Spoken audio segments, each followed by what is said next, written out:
మేడారం వనదేవతల జాతర సమయం దగ్గర పడటంతో పనుల్లో వేగం పుంజుకుంది.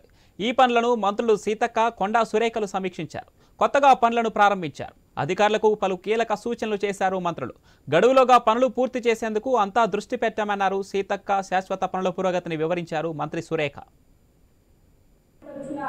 10 రోజుల్లోనే 75 కోట్లను జాతర కోసం వచ్చేటువంటి భక్తుల అవసరాల నిమిత్తం, సౌకర్యాల నిమిత్తము మరి ప్రకటించడం జరిగింది. అవన్నిటిని కూడా చక్కచక్క పనులు చేసే విధంగా సాధ్యమైనంత వరకు టెండర్ల ద్వారా లేదా స్థానిక అధికారులు, ప్రజాప్రతినిధులు వారందరి యొక్క సమన్వయంతో కంప్లీట్ చేస్తా ఉన్నాము. గతంలో మీకు తెలుసు, మరి పెద్ద ఎత్తున వరదలు వచ్చినాయి.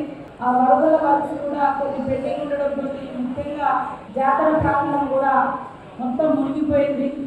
మరి ప్రాంతం అంతా కూడా ఫ్లడ్లో ఎఫెక్ట్ అవ్వడంతో ఆ యొక్క నష్టం నుంచి కోలుకోవడానికి కూడా మరికొంత డబ్బు అవసరం ఉంటే వాటిని కూడా ముఖ్యమంత్రి గారి దృష్టికి, డిప్యూటీ సీఎం గారి దృష్టికి తీసుకెళ్ళి మరొక 30 కోట్ల వరకు కూడా వారు ఇవ్వడానికి అంగీకరించడం జరిగింది. తప్పకుండా ఎక్కడ స్పష్టమైనటువంటి పనులు అవసరం పడతాయో వాటిని వినియోగించడం జరుగుతుందని కూడా ఈ సందర్భంగా తెలియజేస్తా ఉన్నాం.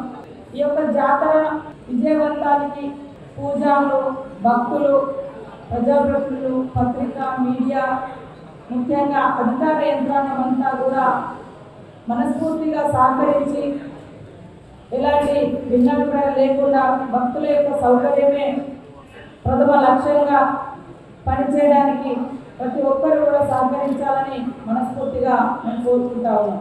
ఇక్కడ రాజకీయ ప్రయోజనాలు ముఖ్యం కాదు. మాకు ప్రజల వాళ్ళ యొక్క వచ్చినందుకు, భక్తులు వచ్చినందుకు వాళ్లకు క్షేమంగా వచ్చి దేవుడికి మొక్కులు చెల్లించుకొని లాభంగా వెళ్ళే విధంగా వాళ్ళకు అరేంజ్మెంట్ చేయడమే మా యొక్క ముఖ్య ఉద్దేశము, అధికారుల యొక్క ముఖ్య ఉద్దేశం కూడా. దాంట్లో సీతక్క చెప్పినట్టుగా ఎక్కడ కూడా రాజీ పడకుండా, మరి కొంచెం పడకూడదు. ఎందుకంటే కాంట్రాక్టర్ అంటే ఇప్పుడు నెక్స్ట్ వేసారు అని అంటే వాళ్ళు ఎందుకు వేసారో మనం ఆలోచించాలి.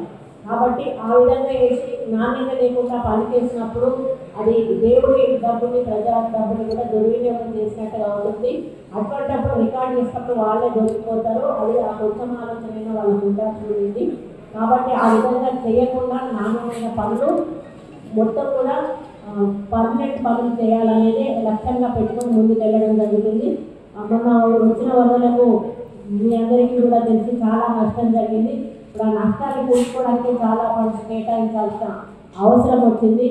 మరి ఈ జాతర కేవలం ఆల్టర్నేటివ్స్లో జరిగేది, కానీ ఇది మినీ జాతరగా ప్రతి సంవత్సరం కూడా జరుగుతూ ఉంది. ఈ జాతర అంటే దాదాపుగా దూరం అయ్యే కూడా భక్తులు వచ్చిపోతూనే ఉన్నారు. కాబట్టి సౌకర్యాలన్నింటినీ ఎప్పుడు కూడా ఉండాల్సిన అవసరం ఉంది. కాబట్టి పర్మనెంట్ స్ట్రక్చర్స్ అయితేనే బాగుంటాయి అనేటువంటి ఆలోచనతో మేము ఆ నిర్ణయం తీసుకొని ఒక్కొక్కటిగా కన్స్ట్రక్షన్ చేస్తూ ముందుకు వెళ్ళడం జరుగుతూ ఉంది.